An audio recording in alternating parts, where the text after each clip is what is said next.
주소서. 꽃지는 땅에 흘러 적실 때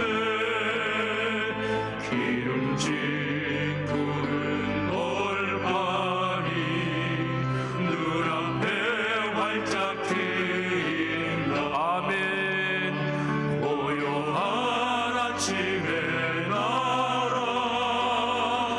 새하늘 새 땅아 길이 꺼지지 않는 인류의 횃불 되어 타거라.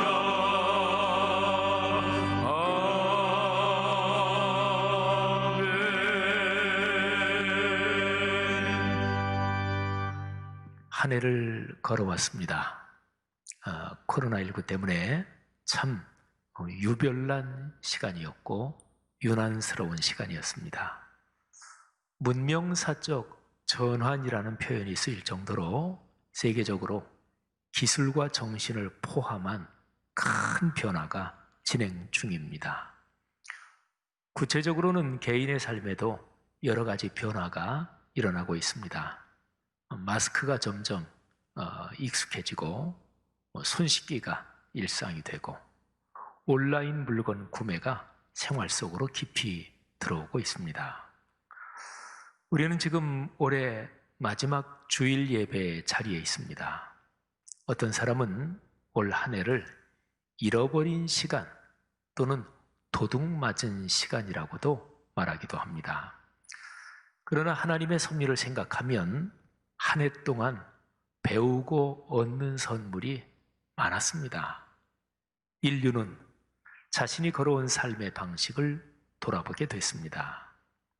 지혜로운 사람들이 자신을 성찰하는 소중한 기회를 얻었습니다. 우리 그리스도인들은 하나님께서 어떤 미래를 열어주시는지 깊이 묵상하게 됐습니다. 한 해가 저물고 있습니다. 묵은 해를 보내고 그리고 새해를 맞이하는 시간입니다. 시간은 보통 말하는 것처럼 흘러가는 것이니까 묵은 해는 가는 것이 맞겠지요. 그러나 우리 마음의 생각과 기억에서 보면 지나온 해는 가는 것이 아닐 수도 있습니다. 제가 6년 전에 쓴 시 하나를 낭송해 드리겠습니다. 제목은 한 해가 간다고들 합니다. 다들 한 해가 간다고 합니다. 그래, 그런 줄 알았습니다. 어제 해가 설핏한 즈음에 지나온 한 해를 가만 생각하다가 문득 생각이 열렸습니다. 한 해가 가버리는 게 아니라 내 삶에 빼곡히 들어와 있었습니다. 걸어온 시간들 가운데 어느 순간도 그 시간의 마당에서 춤춘 어느 춤사위도 나를 두고 멀어져 가지 않았습니다. 다들 내 삶에 깊이 들어와 앉았습니다. 더구나 마음자리에 찾아온 누가 보석같이 초롱초롱한 등불이 되면 시공은 사랑과 어우러져 시줄과 날줄 되어 겨울과 그 품에 안긴 가을처럼 짜입니다.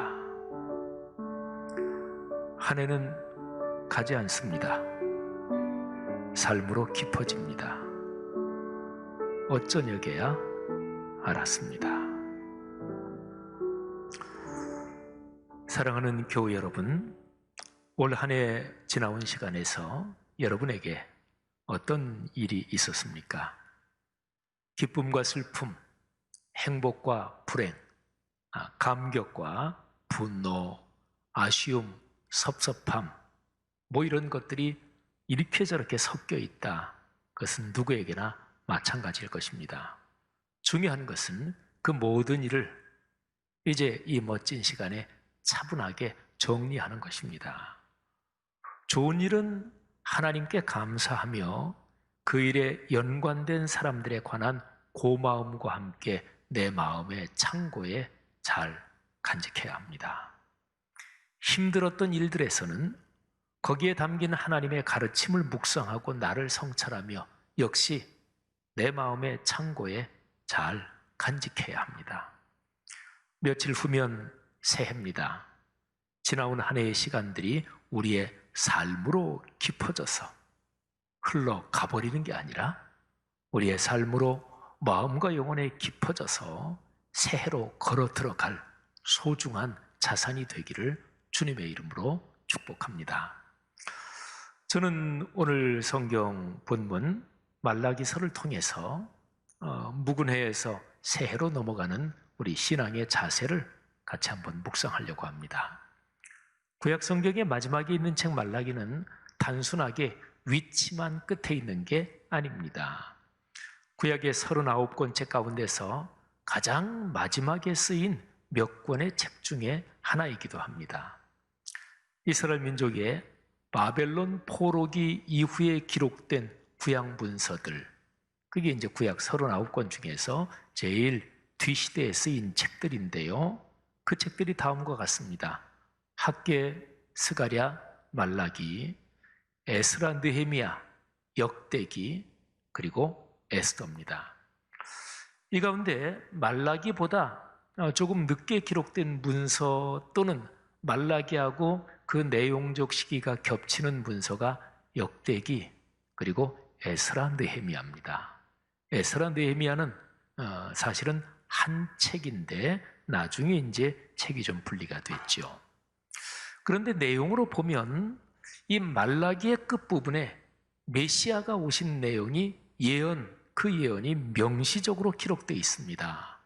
그래서 구약에서 제일 마지막에 기록된 몇 권의 책, 역대기, 에스라, 느헤미야, 말라기, 요 가운데서도 말라기는 구약의 마지막을 장식하는 책으로 아주 적합한 거지요. 그러면 구약 성경 마무리하는 책 말라기 그 내용에서도 가장 마지막 부분 4장을 한번 잠깐 보겠습니다.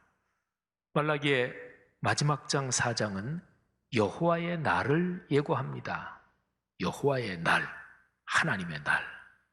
그게 1절부터 3절에 집중적으로 기록되어 있습니다. 그런데 1절부터 3절은 꽉 묶여진 한 덩어리입니다. 1절 시작하는 부분에 만군의 여호와가 이르노라 이렇게 되어 있고요. 3절 제일 끝 부분에 만군의 여호와의 말이니라 이렇게 되어 있습니다. 그러니까 1절부터 3절은 시작과 끝 부분에 하나님의 말씀이다. 하나님의 말씀이다. 이게 처음과 끝에 있어서 꽉 한 덩어리로 묶어주는 거지요. 자, 여호와의 날, 그 날은 용광로의 불과 같은 날입니다. 교만한 자와 악을 행하는 자들은 다 지푸라기 같이 불에 타버릴 것입니다. 반면에 하나님의 이름을 경외하는 사람들에게는 온전한 치유와 큰 기쁨의 날이 됩니다. 그 날에 하나님을 경외하는 사람들이 악인들을 발바닥 밑에 재와 같이 밟을 것입니다. 자, 말라기서 이 마지막 4장이 그런데요. 마지막 4장을 비롯해서 말라기 1장부터 4장 전체에서 아주 중요한 단어가 있습니다. 언약이라는 단어입니다. 그러니까 하나님 말씀의 약속, 그런 거죠.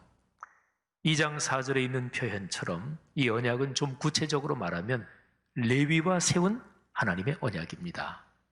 레위 지파는 12지파 중에서 하나님의 일만 전적으로 맡은 그런 지파지요. 그래서 레위와 세운 언약 이렇게 표현했는데 그냥 이스라엘 민족 전체와 세운 언약이다. 이거하고 같은 말이죠.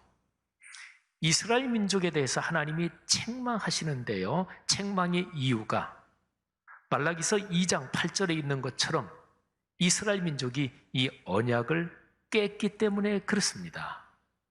그리고 2장 10절에 있는 기록처럼 이스라엘 민족이 이 언약을 욕되게 만들었기 때문에 하나님이 책망하십니다. 자, 그런데 책망만이 아니고 이스라엘 민족의 희망도 이 언약에 걸려 있습니다. 하나님께서 주신 그 언약은 2장 5절에 있는 대로 생명과 평강의 언약입니다. 생명이 풍요롭게 되고 생명이 행복하고 아름답게 진행이 되는 것, 그리고 평화가 강처럼 흐르는 것, 이게 바로 말씀의 약속에 걸려 있다는 거죠. 말라기 3장 1절에 보면 이 언약에 걸린 희망이 다음과 같이 표현되어 있습니다. 만군의 여호와가 이르노라. 보라, 내가 내 사자를 보내리니 그가 내 앞에서 길을 준비할 것이요, 또 너희가 구하는 바 주가 갑자기 그의 성전에 임하시리니 곧 너희가 사모하는 바 언약의 사자가 임하실 것이라. 아멘.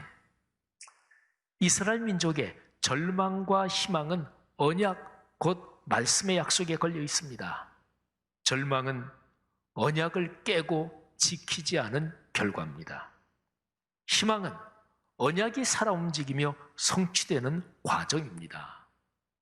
제가 읽어드린 3장 1절에는 언약의 성취와 연관하여 두 가지 사항이 나옵니다.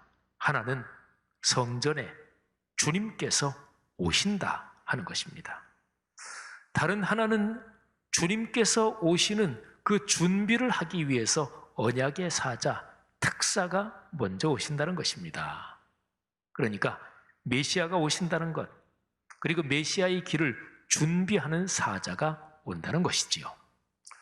언약의 사자, 말라기서에 나오는 이 예언은 예수 그리스도의 길을 준비하러 이 세상에 먼저 온 세례 요한에 의해서 성취됐지요.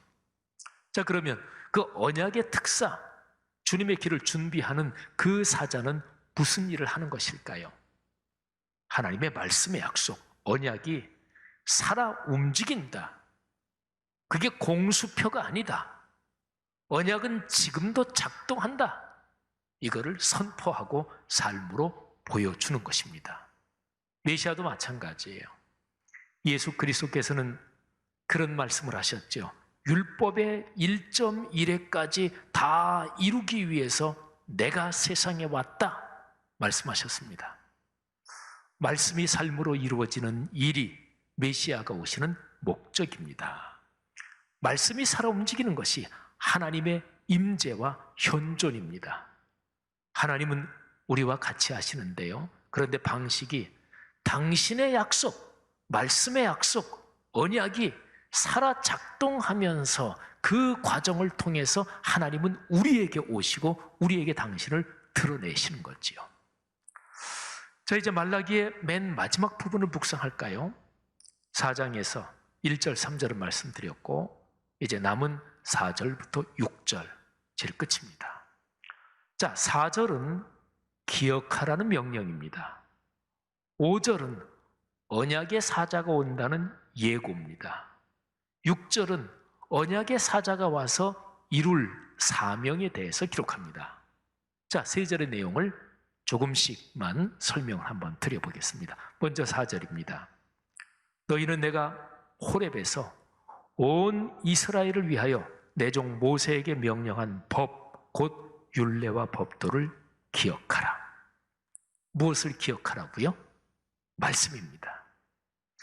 구약시대의 맨 끄트머리에서 창세기 1장부터, 그러니까 창세 이래 내내 강조된 것, 그게 다시 한번 강하게 나타납니다. 뭐가요? 말씀을 삶으로 순명하라. 바로 그것입니다. 여기에 모든 게 걸려 있습니다. 자, 그 다음에 5절입니다.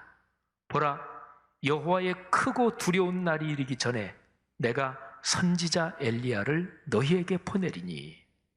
아까 우리가 3장 1절 봤죠? 거기에서 언약의 사자가 온다고 했는데 여기에 4장 5절에서는 그 언약의 특사가 구체적으로 엘리야로 표현됩니다. 엘리야는 이스라엘의 역사에서 우상 숭배가 가장 극심했던 아합 왕과 그리고 아주 간악한 왕비 이세벨, 그 통치 시기에 활동했습니다. 갈멜산에서 생명을 걸고 우상 숭배자들과 우상 제사장들과 대결을 하죠. 그 대결을 통해서 엘리야는 언약의 하나님이 살아계시다. 하나님의 말씀은 지금도 작동한다. 하나님은 당신이 말씀에서 약속하신 것을 반드시 지키고 그 약속을 통해 역사를 끌어가신다는 것을 만천하에 증명했지요. 그 엘리야와 같은 말씀이 작동된다는 것을 선포하고 삶으로 보여줄 그 언약의 사자가 오신다 하는 거죠. 자, 마지막으로 6절. 언약의 사자가 이룰 사명입니다. 그가 아버지의 마음을 자녀에게로 돌이키게 하고 자녀들의 마음을 그들의 아버지에게로 돌이키게 하리라. 돌이키지 아니하면 두렵건대 내가 와서 저주로 그 땅을 칠까 하노라 하시니라. 아멘. 성경에서 아버지 이 단어가 나오면 아버지와 어머니, 부모를 대표하는 호칭입니다. 자, 아버지와 아들, 부모와 자녀의 관계는 기독교 신앙에서 아주 중요합니다. 신앙의 전승이 여기에 걸려 있습니다. 부모와 자녀 사이가 갈라지잖아요. 틀어지잖아요. 그러면 신앙이 전승되지 않습니다. 시대가 악해질 때 세상 일반적인 모든 거에서 시대가 악해진다, 죄로 물든다, 타락한다, 그럴 때 나타나는 대표적인 현상이 몇 가지가 있는데 그 중에 하나가 부모의 권위가 짓밟히는 거예요. 폐륜이라고 하죠. 부모의 권위가 건강하고 아름다울 때 사람 사는 곳이 그리고 세상이 행복해집니다. 성경은 부모의 권위가 눈에 보이지 않는 하나님, 그 하나님의 권위가 가시적으로 나타나는 상징이 부모의 권위라고 가리킵니다. 자, 그런데 여기에 아버지와 자녀, 이 관계에 대해서 아버지라는 말이 쓰인 요거를 조금 더 묵상해야 합니다. 말라기서의 맨 끝절, 구약 성경 전체의 맨 끝절이기도 하죠. 말라기서 4장 6절에 기록된 부모, 그 아버지는요, 하나님을 뜻하는 것으로 해석할 수 있습니다. 신앙에서 제일 본질적인 부분이 뭔가요? 하나님과의 관계죠. 이게 신앙의 심장이요, 신앙의 중심 중에도 중심입니다. 하나님과의 관계. 이 관계가 어그러지면 그러면 망가지기 시작하는 거예요. 그게 타락이에요. 그게 범죄예요. 이스라엘 민족과 하나님과의 관계를 말하는 표현이, 상징하고 비유하는 표현이 여러 가지인데 그 중에서 부모와 자녀 관계, 이게 중심입니다.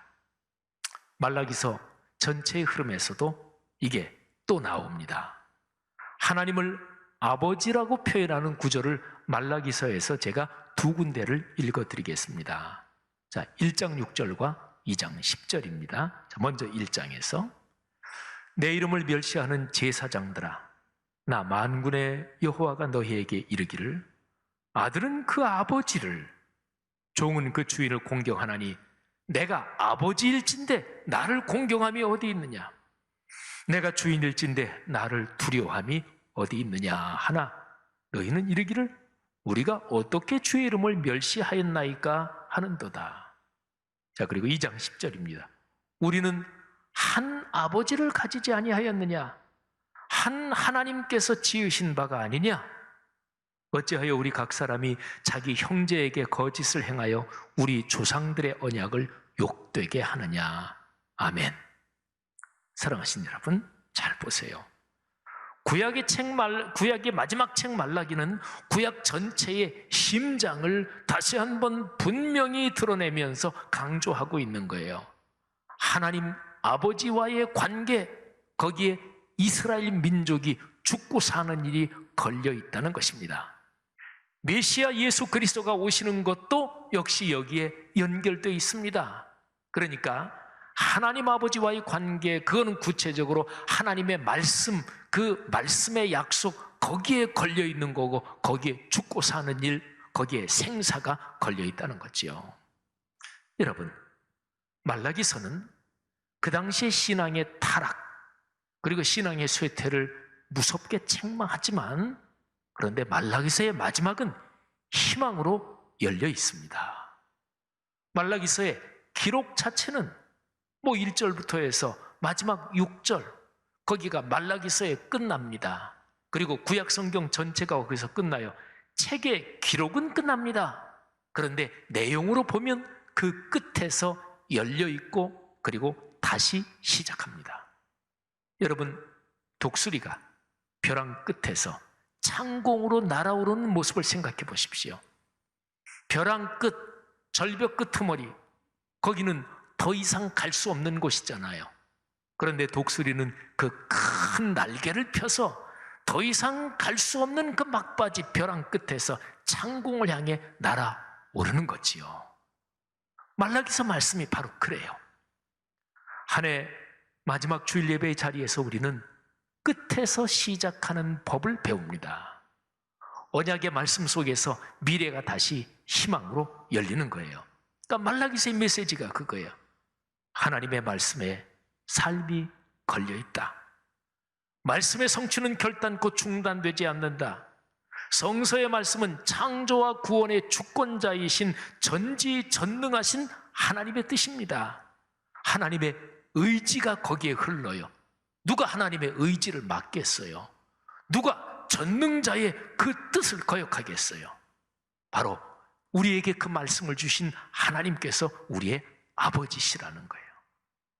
사랑하는 성도 여러분들이요, 2020년 1년 내내 코로나 때문에 힘들었습니다. 또 성도 여러분들의 가정 중에는 코로나 때문에 직격탄을 맞아서 가정 경제가 힘들고 또 이런저런 어려운 상황에 빠진 그런 분들도 있을 것입니다. 그러나 올해 마지막 시간, 지금 여기에서 우리는 말라기서를 통해서 어려움 중에 다시 열리는 이 희망의 원리, 그리고 벼랑 끝에서 날아오르는 비상의 원리, 그러니까 끝에서 다시 시작하는 법을 배우는 거지요. 뭡니까? 하나님의 말씀 앞으로 다시 돌아가는 것입니다. 말씀을 기억하고 묵상하는 사람은 끝에서 다시 시작합니다. 벼랑 끝에서 비상합니다. 제가 2021년 이 숫자를 가만히 보다가 제가 깊이 깨달은 게 있습니다. 2021년은 일자부터 다시 시작합니다. 202, 그리고 뒤에 1이잖아요. 그리고 2022년, 2023년, 그거는 1부터 시작해서 1, 2, 3, 4, 5 그렇게 이어지겠지요. 사랑하는 성도 여러분들이요, 한 해를 보내고 새해를 맞이하면서 벼랑 끝에서 시작하는, 끝나는 데서 다시 시작하는 지혜, 그 용기가 여러분의 삶에 넉넉하기를 주님의 이름으로 축복합니다. 그 원리, 그 방법, 그리고 그 비밀은 바로 하나님의 언약 말씀의 약속에 있습니다. 올해 말에서 내년 초로 넘어가는 이 귀한 시간에 다시 한번 말씀으로 돌아가고 말씀을 꽉 부여잡고 새로 열리는 한 해에 하나님께서 여러분에게 축복과 형통함과 그리고 기쁨과 넉넉한 모든 것을 채워주시기를 주님의 이름으로 축복합니다.